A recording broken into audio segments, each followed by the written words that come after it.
Hello and welcome back to my YouTube channel. Today I'm going to be interviewing Second Lieutenant Flanagan. The opinions and views in this interview do not represent the opinions of the Department of Defense. They represent the opinions and views of myself and Lieutenant Flanagan. And the reason I'm doing this interview is because Second Lieutenant Flanagan was ranked #1 in my TBS class, and I know that a lot of you guys are interested in joining the Marine Corps. Probably on the pipeline somewhere between being a poolee and a candidate. And so I wanted to bring you guys some more information. And so without further ado, thank you, Lieutenant Flanagan, and I'm going to hand the mic over to you. Maybe you can just do a little brief introduction about yourself, prior to arriving at OCS. Sounds good. How are y'all doing? Second Lieutenant Flanagan. I come from a military background, aunts, uncles, Marine Corps, Army, Navy. So I've kind of been surrounded by the military lifestyle my whole life. Kind of been introduced to that not only mindset of service, but also that aspect of like military discipline that if you join this pipeline, you will hear that all the time. So I kind of had that inkling ever since I was little about, doing something with the armed forces. The Marine Corps is something relatively rare. It's mostly Navy in my family, but that maritime aspect is there. Yeah. So I didn't know that I wanted to join the Marine Corps until college. I went through all 4 years of college not doing any ROTC or any pool functions with a OST, but what I did do was, after I graduated, I realized that, a college life, postgraduate learning or a desk job or some other regular job wasn't quite for me, and I needed something different. So I reached out to a officer recruiting team, and they pointed me in the right directions, gave me the tools to be here, and here we are. So what was your physical fitness like during college? Did you play any sports or in high school? If not, what did you do for training prior to arriving at OCS? What did your training schedule look like in terms of lifting, running, whatever? I've been active my whole life. So in terms of physical fitness, just being active has been a part of my life ever since I was literally like 3 years old. So growing up, always playing baseball, always playing lacrosse, football. I pick up basketball when I could. I continued that in high school. So I played football and lacrosse. And that gave me a head start in terms of, having structured, weightlifting programs and running programs where you could see yourself progressively overloading and getting better as time goes on. So that definitely gave me a bit of an advantage playing sports in high school. In college, I played a little bit of club lacrosse, but nothing too serious.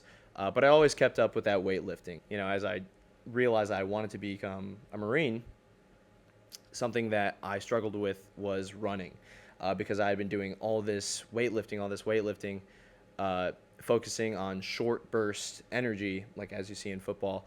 But when I got that call and said like, hey, can you come run a PFT? You need to run a 24-minute 3-mile. It's like, oh my God, I don't know if I can do that. Like I went to the track, ran a 3-mile, got like 30 minutes. I was like, oh my God. Okay. So something to work on, right? Something that I did to help me prepare was I cut down my workout times. I worked out for maybe 2 hours a day of mostly strength training prior to becoming a Marine or wanting to become a Marine. Yes. In order to prepare for being a Marine, what I did was cutting down the workout time, but having higher intensity to, kind of assist in like, losing a little bit more weight, but still maintaining some kind of strength still. And then running a PFT, something that they'll do here a lot is this concept of the rehearsal, to get better at doing the thing, you actually have to do the thing. Okay. So I would run probably 2 PFTs a week. Okay. And just, track my progress throughout the entire time. So that's something you'd recommend then, people who might be struggling with that 3-mile or scared of that 3 miles, just doing the whole PFT maybe twice a week or a couple times a month or something like that? Right. So doing the PFT, but you can also organize your workouts surrounding the PFT. I had this thing leading up to my in-dock PFT, which was a bit of a PFT workout. So it's your max pull-ups, your max plank, and your max 3-mile. Okay. So what I would do was I would do like 5 sets of max pull-ups, 5 sets of max planks, and then, just run as fast as you can, and then do like a slow, maybe 3-mile after that. Okay. So organize. 6 mile in total, sort of. Yeah. Run? So organizing your workouts using the PFT and other Marine Corps fitness requirements that we have, organizing your workouts around those requirements. We're going to fast forward through the OCS process because there's several videos already about that, and I really want to focus on TBS, which is where you have just tremendously excelled, and like it's been an honor to get to have you in my platoon and get to watch you do your thing, and I mean that. I haven't said that to you, but I do mean that. I think one thing that's really amazing about Lieutenant Flanagan is that he does not have any prior military experience, doesn't come from an NROTC program, so to come to OCS and do better performance-wise than priors, people who have been sort of at the Naval Academy and NROTC for the last 4 years or even longer. It says a lot about your grit, your character, your willingness to learn. And so the way TBS is organized is there's 3 categories that you're graded in, and we're just going to run down the 3 different categories and get your advice. The 3 categories are physical fitness, academics, and leadership.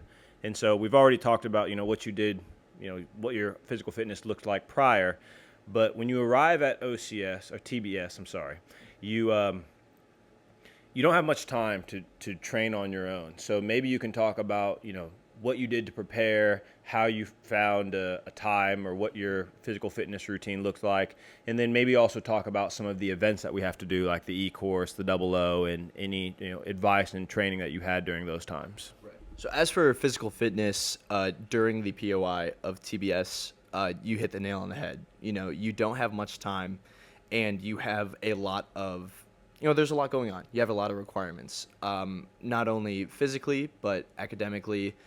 Maybe you have a billet going on that you need to, sort of like handle in your off time, but you also need to maintain social relationships, right? So there's a lot of balancing that you have to do.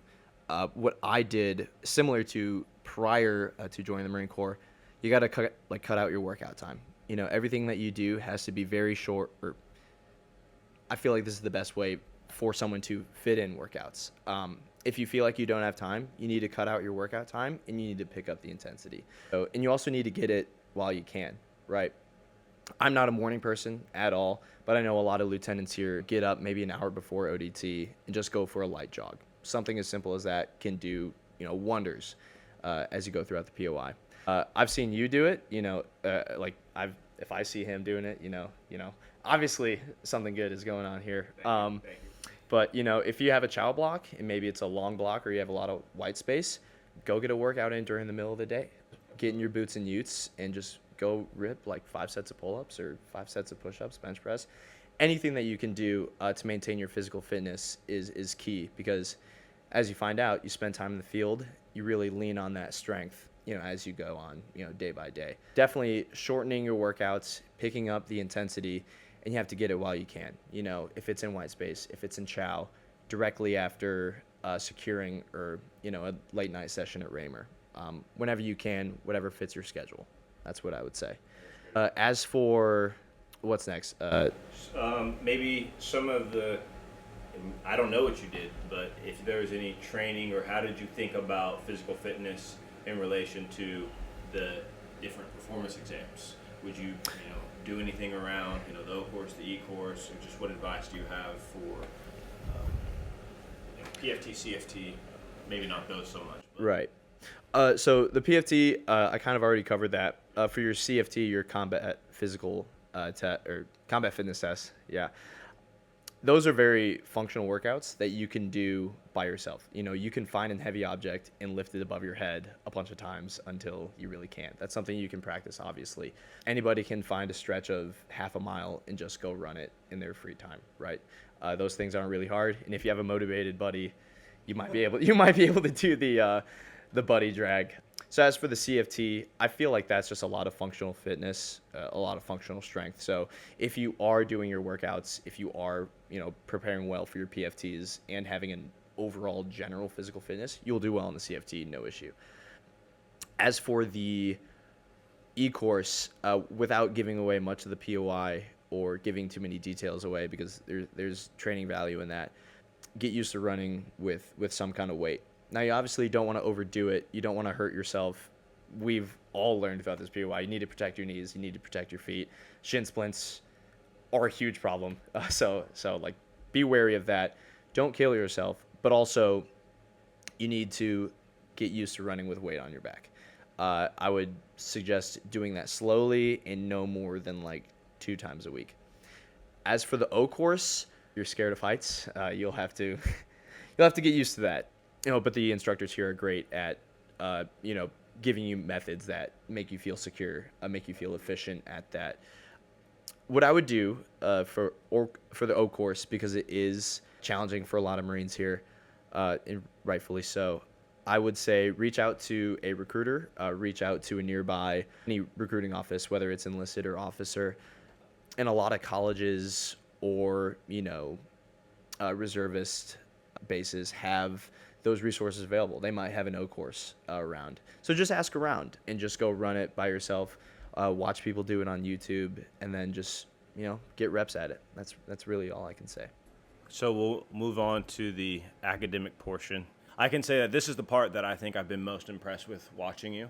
Obviously, you're a physical specimen as well, but because you would think that there's so many people who come to TBS with that prior knowledge, prior experience, and for you to come here, you were our platoon's academic rep, so maybe you can talk a little bit about what that is, what that entailed, but then really get into some of those study habits and keys to success, again, without giving up too much of the POI. As much tips or what you feel like you can share that Flanagan 7 months would have loved to have known. So first I'll dive into, as you mentioned, academic rep. That is what we would call a collateral billet. While you're here, you'll have garrison billets. You'll have platoon commander, platoon sergeant, squad leader, like all those garrison billets, and they're pretty much in charge. They're running the show, pretty much. A lot of training value in that. Take ownership of those. But there's also collateral billets. So for the entire POI, you have a collateral billet, I have a collateral billet, and they can range anywhere from academic rep, like I had, or they could be a comms rep, where you have to be running the comms gear, you have to have accountability of all that. You could be the social media rep, which you did fantastic, by the way. Just a lot of opportunities for you to grow as a leader in those collateral billets. So specifically for mine, academic representative, it was my job, as it was given to me, to basically assist the platoon in anything academic related. So I was responsible for making study guides. I was responsible for kind of running the show on any study sessions that were happening, and then also being a liaison with our SPC in regards to anything academic. So whenever grades would show up or you guys had questions regarding that, I would always be running back and forth between you guys and our SPC. It was an awesome time. It was an awesome billet. I highly recommend gunning for a collateral billet. It's a great way to develop your own leadership, but also to get out and meet your peers. Really have a touchstone with every single Marine in the platoon. It's a great way. You're kind of where the rubber hits the road in that one aspect of Marine life. In my case, it was academics. Yes. Academics rep, it was awesome. And you also get to run study sessions for the company, which is also a great tool, not only for the Marines who are struggling academically, but also it was a great tool for me to understand the academic material. Now going on to that, what I would say greatly assisted me in understanding the academic side of things here was I never made it too complicated for myself. It's very easy to get caught up in all the buzzwords and all the minutia, the minute details, how long does a machine gun actually fire, or how many rounds per second does it actually have, or rounds per minute, all that. There's a lot to get lost in. I never let it get too complicated. I always kept it simple. I always tried to keep sight of main ideas, main insights, and key areas. I never tried to get into the minutia of it. I would also say, in terms of keeping it simple, is that realizing that as officers, we have degrees, right? That means that we have the capability to go into this brand new environment. We remember being freshmen in college. It was a bit of a scary time for some of us, right? You have that ability to go into this completely foreign landscape, learn something new and like own it, and that's you. I myself was a psychology major. I knew almost nothing about psychology going into college, but here you are 4 years later, and like you are a well-read, like educated person on this subject matter. It's the same for academics here, right?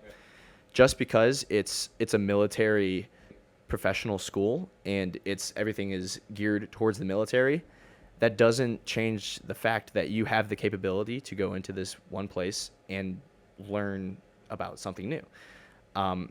That really helped me. It doesn't need to be complicated. It's just another subject that you would learn the same as engineering or law or psychology. It's just another subject. Don't let it like freak you out, because it's a very serious subject matter. Don't let it get too complicated. Understand that you've done something similar before and you can do it again. Thank you for that. I think it was great advice.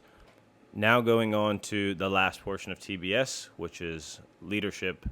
So just to give you guys kind of an understanding, if you've been through or going through OCS, there are different billets that you will be placed in.